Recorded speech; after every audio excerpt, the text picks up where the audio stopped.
আমি প্রত্যেকের নাম ঘোষণা করছি, তোমরা নাম ঘোষণা করার সাথে সাথে উঠবা এবং হুজুর তোমাদেরকে পাগড়ি পরিধান করিয়ে দেবে।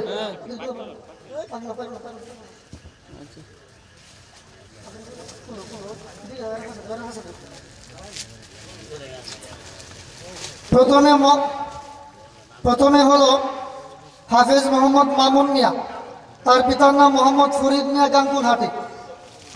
তাকে আমাদের সম্মানিত প্রধান অতিথি মহোদয় পাগড়ি পরিধান করিয়ে দেবেন।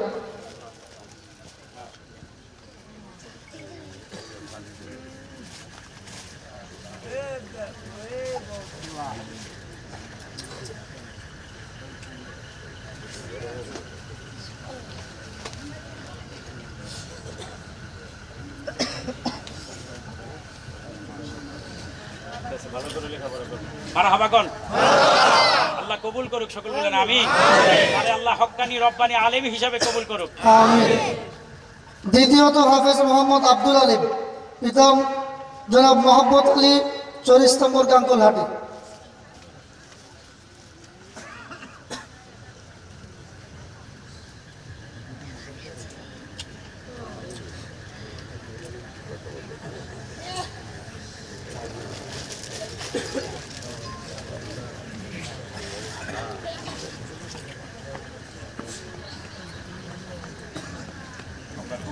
সকলে বলেন আমিন। আল্লাহ তাকে হক্কানি রব্বানি আলেম বানায় দেখ। তৃতীয়ত হাফেজ মোহাম্মদ আমিনুল ইসলাম, পিতা মোহাম্মদ ফরিদ মিয়া, 40 নম্বর নোয়াবাড়ি।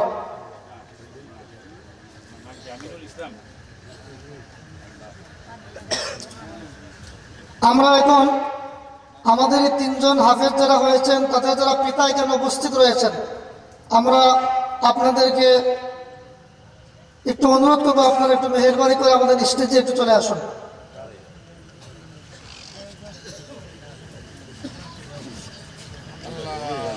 আল্লাহ তাকেও কবুল করুক, সকলে বলেন আমিন। আল্লাহ তাকে হক্কানি রব্বানি আলেম হিসাবে কবুল করুক। এবং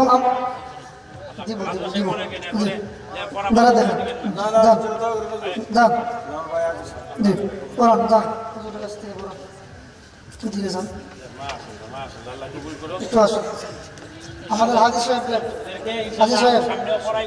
সাহেব একটু কষ্ট করে দিন। আপনার একটা দিয়ে দিই।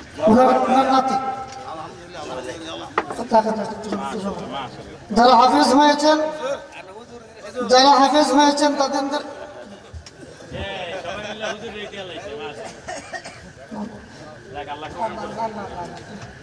আমাদের হাফেজদেরকে আমাদের সম্মানিত প্রধান অতিথি মহোদয়ের পক্ষ থেকে বরকত স্বরূপ 3টা ফুলের মালা পরিয়ে দেওয়া হবে। হাফেজে কোরআন যারা হয়েছেন তাদের আপনারা কষ্ট নেবেন না আল্লাহর রাস্তে, যেহেতু একটা মাদ্রাসায় একটা ছাত্রকে হাফেজে কোরআন বানাতে অনেক কষ্ট এবং অনেক সময় লাগে। তো এজন্য আপনারা শুরু থেকে এই পর্যন্ত অনেকক্ষণ সময় আপনারা ধৈর্য ধরেছেন, বসেছেন, অনেক কষ্ট করেছেন।